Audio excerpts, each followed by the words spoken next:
Telugu TV news కి స్వాగతం. ముందుగా ముఖ్యాంశాలు.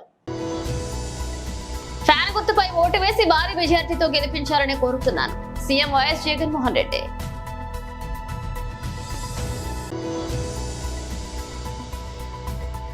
కాంగ్రెస్ 500 బోనస్ మాట దేవిరెడ్డి రైతులకు రివర్స్ లాస్ చేస్తుందన్న ఎమ్మెల్యే పల్లా రాజేశ్వర్ రెడ్డి. ప్రధాని నరేంద్ర మోదీ సహకారంతో 12,000 కోట్లతో కరీంనగర్ అభివృద్ధి చేశామన్న బండి సంజయ్. చరిత్ర సృష్టించిన రిషబ్ పంత్ ఐపీఎల్ లో తొలి ఆటగాడిగా అరుదైన రికార్డు. గుంటూరు జిల్లా నుంచి మన పార్టీ అభ్యర్థులు పోటీ చేస్తున్న వారిని ఆశీర్వదించి ఫ్యాన్ గుర్తుపై ఓటు వేసి భారీ మెజార్టీతో గెలిపించాలని కోరుతున్నారు సీఎం వైఎస్ జగన్మోహన్ రెడ్డి.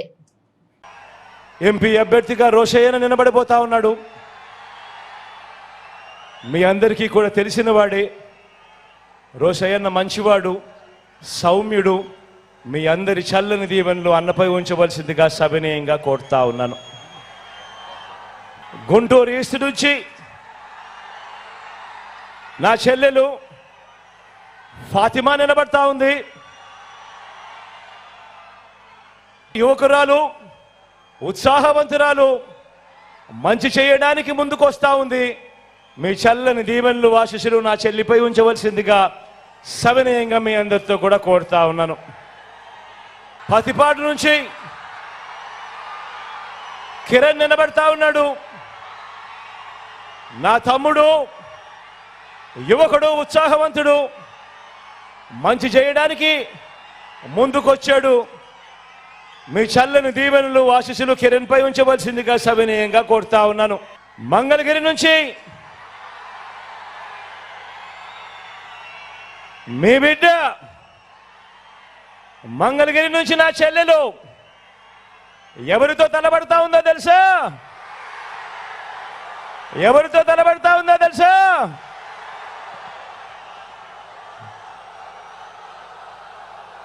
మీ బిడ్డకు, మీ లోకల్కు మీ చల్లని దీవెనలు ఆశీస్సులు అవసరం. ఎందుకంటే ఒక మెసేజ్ పంపించాలి. ఒక ఎమ్మెల్యే అంటే ఈ మాదిరిగా ఉండాలి, అందుబాటులో ఉండే పరిస్థితి ఖచ్చితంగా ఉండాలి అని చెప్పే మంచి చెల్లెమ్మ లావణ్యమ్మ. కాబట్టి లోకల్గా మీకు అందుబాటులో ఉన్న మీ నాయకురాలు మంచి చేస్తుందని చెప్పి మనస్ఫూర్తిగా నేను నమ్మి మీలో ఒకరికి టికెట్ ఇచ్చా. సంపూర్ణంగా గొప్ప మెజారిటీతో గెలిపించమని చెప్పి ప్రార్థిస్తా ఉన్నాను. తాడికొండ నుంచి నా చెల్లెలు సుచరితమ్మ నిలబడతా ఉంది. నా చెల్లి గురించి నేను వేరే చెప్పాల్సిన పని లేదు. ఆశీర్వదించండి, మంచి చేస్తుంది. మీ అందరికీ కూడా ఎప్పటికీ అందుబాటులో కూడా ఉండి మీ అందరికీ తోడుగా ఉంటుంది నా చెల్లి. గుంటూరు వెస్ట్ నుంచి నా మరో చెల్లి రజనీ నిలబడతా ఉంది.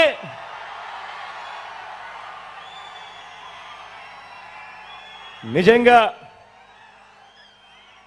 స్థానికురాలు, నిజంగా హీరో అన్న పదం ఏదైనా ఉంటే మగవాళ్ళకి ఏదైనా చెప్తారు, కానీ ఏమాత్రం తగ్గదు. మంచి చేస్తుంది, మంచి కోసం నిలబడుతుంది. మీలో ఒకరు ఆశీర్వదించమని చెప్పి కోరుతా ఉన్నాను.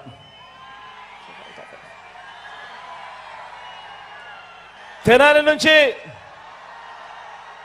శివ నిలబడతా ఉన్నాడు.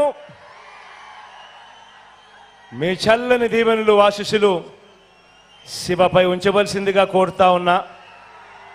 శివ నాకు మంచి స్నేహితుడు. కాంగ్రెస్ 500 బోనస్ మాట దేవుడెరుగు రైతులకు రివర్స్ లాస్ చేస్తుందన్నారు ఎమ్మెల్యే పల్లా రాజేశ్వర్ రెడ్డి. ఒక్కసారి మీరు గుర్తు చేసుకోండి. మీరు రేవంత్ రెడ్డి గారు మీరు మాట్లాడింది, మీరు మొన్న ప్రభుత్వంలోకి వచ్చే ముందు రైతులకు మీరు ఏమి ఇస్తారో ఒక్కసారి మీరు మాట్లాడి మీరు చూపిస్తాను.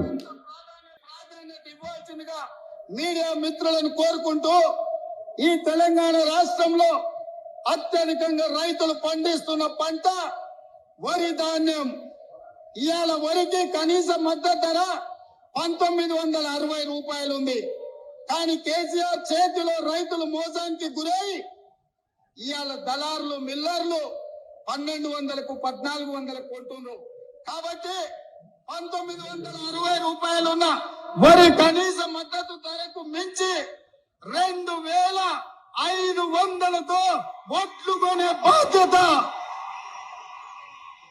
2500కు క్వింటాల్ ఒట్లు కొనే బాధ్యత కాంగ్రెస్ పార్టీ తీసుకుంటుంది. అదే విధంగా మొక్కజొన్న గిట్టుబాటు ధర రాక రైతులు చనిపోతున్నారు. ఇవాళ కనీసం మద్దతు ధర 1870 రూపాయలు ఉంది. కాంగ్రెస్ అధికారంలోకి వచ్చి 2200 రూపాయలకు మొక్కజొన్న కొనుగోలు చేస్తుంది. ఈ రైతులు పండించిన పంట మీకు గిట్టుబాటు ధర ఇచ్చి లాభసాటి ఇచ్చి ఇవాళ 1 ఎకరం వడ్లేస్తే 30 క్వింటాలు వస్తుంది.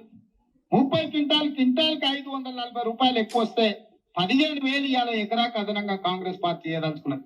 ఇదే కాదు 1500 రూపాయలు 2500 రూపాయలు ఇస్తా అని చెప్పేసి వారు నమ్మ పలికింది. రైతులకి వారి పంటకి క్వింటాల్కి 500 రూపాయలు అదనంగా బోనస్ను ప్రకటిస్తా ఉన్నారు. మినిమం సపోర్ట్ ప్రైస్ కాకుండా అదనంగా 500 రూపాయల క్వింటాల్కి ప్రకటిస్తా ఉన్నారు. ఇది ముఖ్యమంత్రి గారు ఎవరైతే ఇప్పుడు రేవంత్ రెడ్డి గారు ఎన్నికల మేనిఫెస్టోలో చెప్పిండ్రు, రైతు మీటింగ్ అని చెప్పేసి రైతు డిక్లరేషన్ చెప్పి వరంగల్లో చెప్పిండ్రు. ఇవాళ ఫైనాన్స్ మినిస్టర్ గా ఉన్న బట్టి విక్రమార్క గారు చెప్పిండ్రు. ఇంతమంది నమ్మబలికి 500 రూపాయలు ఇస్తానని చెప్పి మొన్న వానాకాలం పంటకు కూడా ఇవ్వకుండా మళ్ళా ఇవాళ యాసంగి పంట వస్తే కూడా యాసంగి పంటలో 500 సంగతి వదిలిపెట్టి కనీసం 700 రూపాయలు ఇలా రివర్స్ లాస్ చేసిండ్రంటే నిజంగా ప్రజలందరూ కూడా గమనిస్తున్నారు, రైతులు గమనిస్తున్నారు. ప్రధాని నరేంద్ర మోదీ సహకారంతో 12,000 కోట్లతో కరీంనగర్ అభివృద్ధి చేశామన్నారు బండి సంజయ్.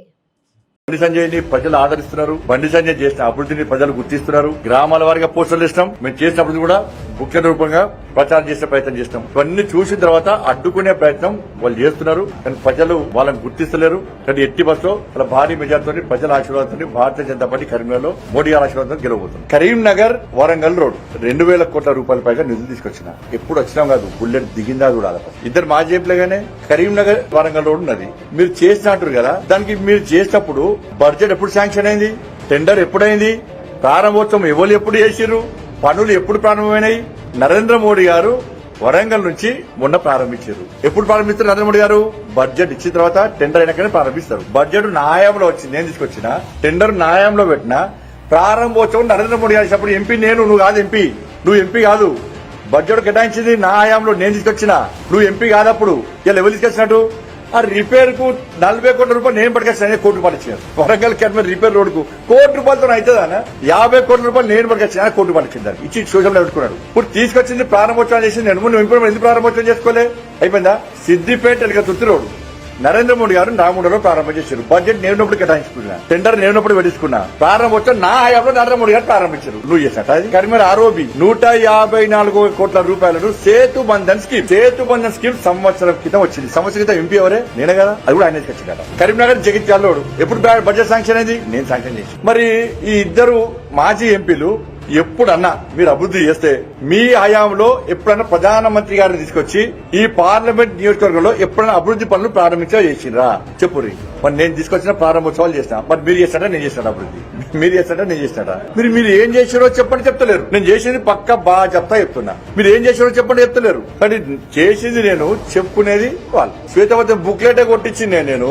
12,000 కోట్ల రూపాయలకు పైగా నిధులు తీసుకొచ్చినా అని చెప్పి, అభివృద్ధి చేస్తున్నా అని చెప్పి బుక్లెట్ కొట్టించిన వల్ల కళ్ళు కనబడతలేవు, చెవులకు కనబడతలేవు. నేనేం చేయాలి? బీఆర్ఎస్ పార్టీ వాళ్ళు, కాంగ్రెస్ పార్టీ వాళ్ళు ప్లాన్ కొద్ది ఏం చేయలేదని చెప్పి ఇద్దరు లోపాయికార ఒప్పందం కుదుర్చుకొని వాళ్ళిద్దరికి ఏంది, ఇద్దరు కలిసి బండి సంజయ్ ఓడగొట్టారు. కొట్టాలి. భారీ మెజార్టీతో మీ అందరి సహకారంతో, నా కార్యకర్తల కష్టార్జితంగా, ప్రజల ఆశీర్వాదంతో, మోడీ గారి పేరుతోని, మేము చేసిన అభివృద్ధితోని ఇలా గెలవబోతున్నాం కాబట్టి, డిపాజిట్లు గల్లంత అవుతున్నాయి కాబట్టి కొద్దిగా కాంగ్రెస్ పార్టీని అభ్యర్థి తెచ్చుకోవాలి. ఫస్ట్ తర్వాత ముచ్చట తెచ్చుకోరాదు. అభ్యర్థి దొరికితే ఇలా నేను ఏం చేసినా ముఖ్యంగా కొట్టించిన మీరు కూడా చూసిరనుకో. అపర మేధావి అపర మేధావి, స్వయం ప్రకటిత మేధావి. ఆయన ఇప్పుడు అన్ని హైవే రోడ్లు పెట్టుకుంటే ఆయన తెచ్చిండట. ఆయన చార్మినార్ ఈయన కట్టించిన అంటాడు, అసెంబ్లీ ఈయన కట్టించిన అంటాడు. అపర మేధావి. ఇక్కడ ఈ కర్లాపూర్ లో సూరమ్మ చెరువును రిజర్వర్ చేస్తున్నది ఆయన కదా, సమీక్ష చేసిరు కదా 204 కోట్ల రూపాయలతో నిధులు కేటాయించి భూమి పూజ చేసిరు కదా. దాంతో ఏమన్నాడు, మేడిపల్లి, కద్లాపూర్, రుద్రంగి, భీమారం. అంతేగానే దాదాపు 50. ఇండియన్ ప్రీమియర్ లీగ్ ఐపీఎల్ లో ఢిల్లీ క్యాపిటల్స్ కెప్టెన్ రిషబ్ పంత్ చరిత్ర సృష్టించాడు.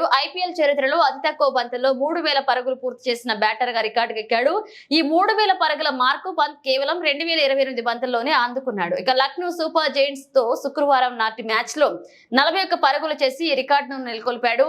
అతని తర్వాతి స్థానంలో యూసఫ్ పఠాన్ 2062, సూర్యకుమార్ యాదవ్ 2130, సురేష్ రైనా 2135, మహేంద్ర సింగ్ ధోని 2152 పరుగులు చేశారు. అంతేగాక ఢిల్లీ ఫ్రాంచైజీ తరపున అత్యధిక పరుగులు చేసిన ఆటగాడిగా కూడా పంతే ఉండడం విశేషం. అలాగే అతి పిన్న వయసులో 3000 పరుగులు చేసిన ఆటగాళ్ల జాబితాలో పంత్ 26 ఏళ్ల 191 రోజులు 3వ స్థానంలో నిలిచాడు. అతని కంటే ముందు శుభ్మన్ గిల్ 24 ఏళ్ల 215 రోజులు, విరాట్ కోహ్లీ 26 ఏళ్ల 186 రోజులు ఈ ఫిట్ ను సాధించడం జరిగింది. ఇదిలా ఉంటే 2022 డిసెంబర్ లో కారు ప్రమాదం తర్వాత దాదాపు 15 నెలల పాటు క్రికెట్ కు దూరమైన రిషబ్ పంత్ ఐపీఎల్ సీజన్ లో పురోగమనం చేసి అద్భుతంగా రాణిస్తున్నాడు.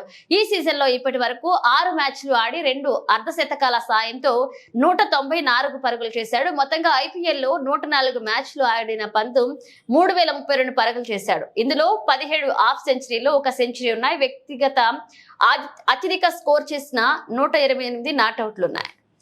ఢిల్లీ లిక్కర్ స్కామ్ లో బీఆర్ఎస్ ఎమ్మెల్సీ కల్వకుంట్ల కవితను సిబిఐ ఈ రోజు నుంచి విచారించనుంది. కవితను ఢిల్లీలోని రౌస్ అవెన్యూ కోర్టు సిబిఐకి 3 రోజులు కస్టడీకి అనుమతించిన సంగతి తెలిసిందే. తొలి రోజు ఇంట్రాగేషన్ ఈ రోజు ప్రారంభం కానుంది.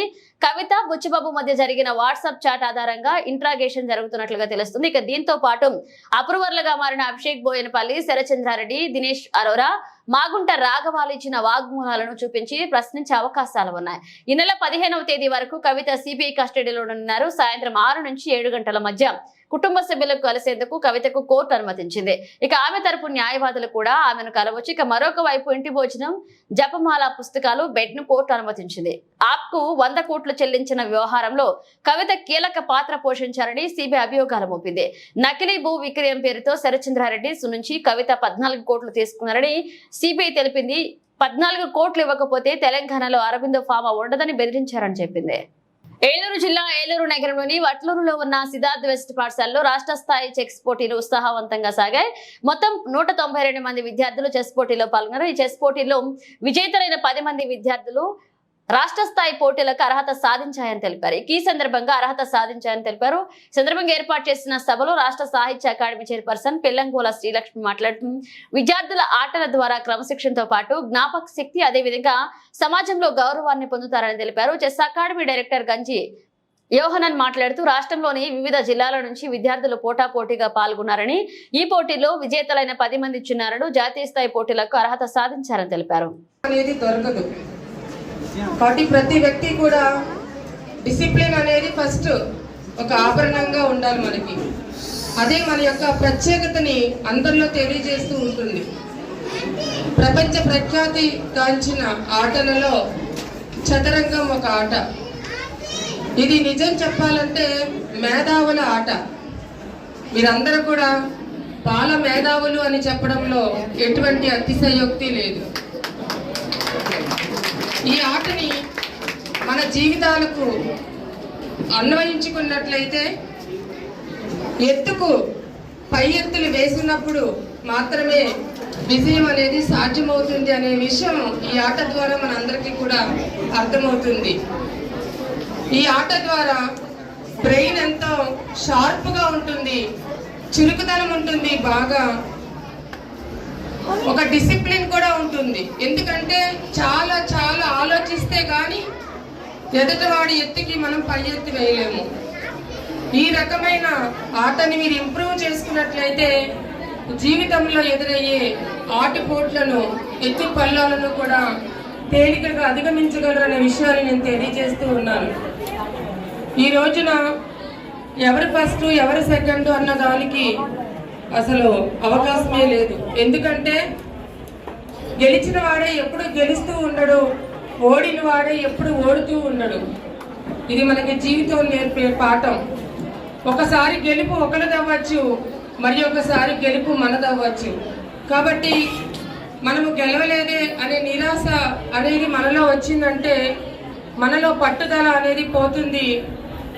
నిరంతరం నిస్సహాయతకి నిరాశకి గురవుతూ ఉంటాం.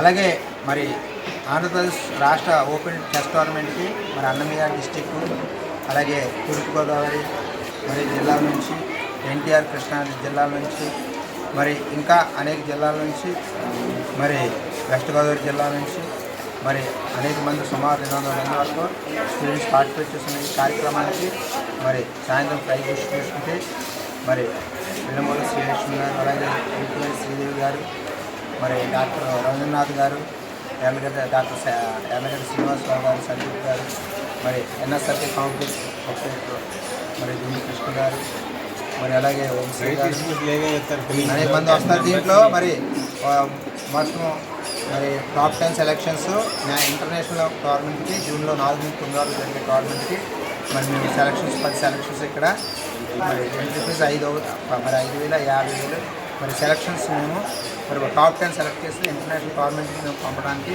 మరి సంసిద్ధులయ్యాము. మరి అలాగే దాంతోపాటు మరి ఏజ్ గ్రూప్లో ప్రతి అండర్ 7, 9, 11, 13, 15 విభాగాల్లో మరి గర్ల్స్ 50, బాయ్స్ 50 మొత్తం 100 ప్రైజెస్ మరి పిల్లలకి అలాట్ చేస్తున్నాము. అలాగే దీంట్లో మళ్ళీ ఈ పిహెచ్సి ఫిజికల్ ఛాలెంజ్డ్ పర్సన్కి ఒక సెలక్షను, అలాగే బెస్ట్ ఉమెన్ ఒక సెలక్షను, మరి అలాగే బెస్ట్ వెటరన్ ఒక సెలక్షన్ కూడా మేము మరి కేటాయించి మరి స్పాన్సర్స్, స్కూల్ మేనేజ్మెంట్ సహకారంతో ఈ యొక్క కార్యక్రమాన్ని విజయంగా నిర్వహిస్తున్నాం.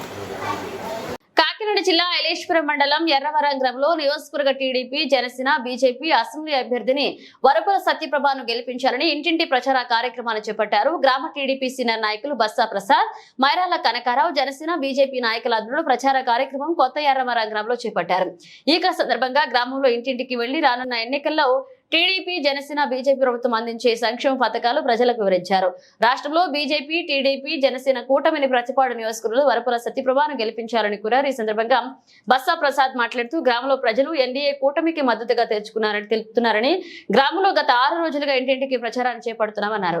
ఇక రానున్న ఎన్నికల్లో ప్రతిపాడు నియోజకవర్గంలో వరపుల సత్యప్రభ గెలుపుకు ప్రతి కార్యకర్త కృషి చేయాలన్నారు. ఈ కార్యక్రమంలో తోట వెంకటేశ్వరరావు, గంగిరెడ్ల మణికంఠ, బండారు సూరిబాబు, తోట హరి, పెద్ద సంఖ్యలో టీడీపీ, జనసేన, బీజేపీ శ్రేణులు పాల్గొన్నారు.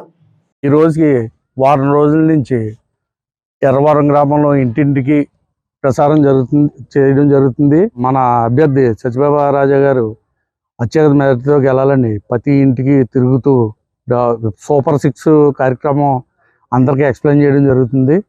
కాబట్టి ఈ కార్యక్రమంలో బీజేపీ సూరిబాబు గారు, అలాగే జనసేన ఈ మన మణికంఠ గారు, అలాగే హరి గారు, ఇలా తెలుగుదేశం కార్యకర్తలు తోట వెంకటేశ్వర గారు, మైరాల కనకారావు గారు, మేము అందరం అప్పటి నుంచి అవేర్నెస్లో కృషి చేస్తూ సత్యప్రభా రాజా గారు అత్యధిక మేరతో గెలాలని మేము క్యాంపెయిన్ నిర్వహిస్తున్నాం. గత వారం రోజుల నుంచి కూడా మన కాకినాడ జిల్లా ఏలేశ్వరం మండలం మన ఎర్రవరం గ్రామంలో ఇంటింటికి కూడా బాబు గారి భవిష్యత్ షూర్ గ్యారంటీ అనే ప్రోగ్రామ్ని చేయడం జరుగుతుంది. ఈరోజు కొత్త ఎర్రవరం గ్రామంలో చేస్తున్నాము. ఈ కార్యక్రమంలో ప్రధాన అజెండా ఏంటంటే ప్రతి ఇంటింటికి కూడా రాబోయే రోజుల్లో తెలుగుదేశం పార్టీ, జనసేన, బీజేపీ సంబంధించి ఏ పథకాలు ఇంటింటికి చేరతాయి అనేది చెప్పడం కూడా జరుగుతుంది. అదేవిధంగా ప్రధానమైనటువంటి ఏ సమస్యలు గ్రామంలో ఉన్నాయో అవన్నీ కూడా నోట్ చేసుకుని రాబోయే నెల రోజుల్లో కొత్త ప్రభుత్వం ఎలా వస్తుంది కాబట్టి అవన్నీ తీర్చే విధంగా ఈ రోజు కార్యక్రమం చేస్తున్నాము. అదేవిధంగా ఇక్కడ బీజేపీ, జనసేన, మన టీడీపీ జెండాలు వేరైనప్పటికీ కూడా మా అజెండా మాత్రం ఒకటే, ఈ సైకో ప్రభుత్వాన్ని చంచలు కూడా జైలుకి పంపించాలి, అదేవిధంగా ప్రజాస్వామ్యాన్ని పరిరక్షించాలని చెప్పి ఈ రోజు గ్రామ స్థాయిలో ఇంటింటికి ప్రచారం జరుగుతుంది. ఈ కార్యక్రమంలో మన ఎర్రవరం నుంచి గత ఎక్స్ సర్పంచ్ గారు, టీడీపీ సీనియర్ నాయకులు బసా ప్రసాద్ గారు, అదేవిధంగా మన ఎక్స్ ఎంపీటీసీ కనకరావు గారు, అదేవిధంగా మన జనసేన పార్టీ నాయకులు హరి గారు, నాని గారు, ప్రసాద్ గారు, వీళ్ళందరూ కూడా జన సైనికులు అందరూ కూడా పెద్ద ఎత్తున కూడా భారీ ఎత్తున ఇక్కడ యువత అందరూ కూడా పాల్గొని ఈ కార్యక్రమంలో పాల్గొనడం జరుగుతుంది. ముగించే ముందు హెడ్లైన్స్ మరోసారి. ఫ్యాన్ గుర్తుపై ఓటు వేసి భారీ మెజార్టీతో గెలిపించాలని కోరుతున్నాను, సీఎం వైఎస్ జగన్మోహన్ రెడ్డి.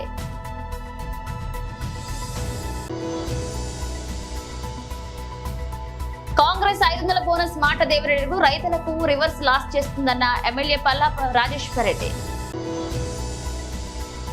ప్రధాని నరేంద్ర మోదీ సహకారంతో 12,000 కోట్లతో కరీంనగర్ అభివృద్ధి చేశామన్న బండి సంజయ్. చరిత్ర సృష్టించిన రిషబ్ పంత్ ఐపీఎల్ లో తొలి ఆటగాడిగా అరుదైన రికార్డు.